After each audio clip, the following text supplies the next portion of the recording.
تو اللہ جو دے اس پر شکر ادا کرنا ہے، نہ شکری نہیں کرنی، کفران نعمت نہیں کرنا۔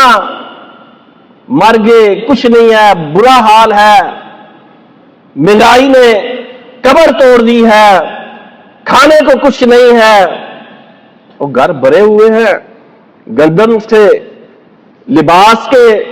نبی کریم صلی اللہ علیہ وسلم کے گھر کئی دن چولہا نہیں جلا کرتا تھا، اور گندم اور گیہوں کی روٹی تو کہتے ہیں سالوں ہی ہم کھاتے تھے، صرف 2 چیزوں پر ازواج مطہرات امہات المومنین کہتے ہیں کھجور اور پانی پر ہمارا گزارا ہوتا تھا۔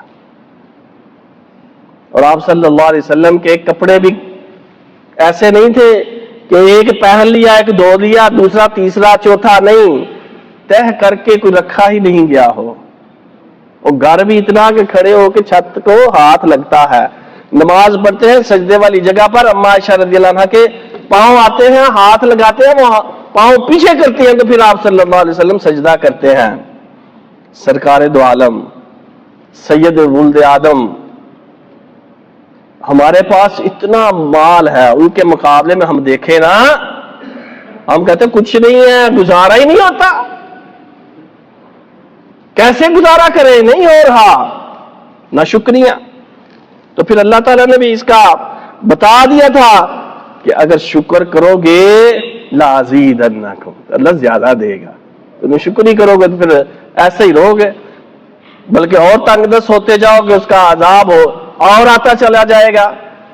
اور اللہ نے فرما دیا تھا کہ یہ جو مال و متاع میں نے تمہیں دے رکھا ہے نا، یہ آزمائش ہے، جس کو دیا اس کی بھی آزمائش، جس کو نہیں دیا تنگ دست رکھا اس کی بھی آزمائش، کہ وہ تنگ دستی میں کیا کرتا ہے، صبر سے کام لیتا ہے یا بے صبری کرتا ہے، واویلا کرتا ہے، شکوے شکایتیں کرتا ہے۔ جس کو دیا کیا وہ میری راہ میں خرچ کرتا ہے کہ نہیں کرتا؟ یہ مال و متاع تمہاری آزمائش ہے۔ اس آزمائش میں جو کامیاب ہوگا کل قیامت کے دن وہی کامیاب ہوگا۔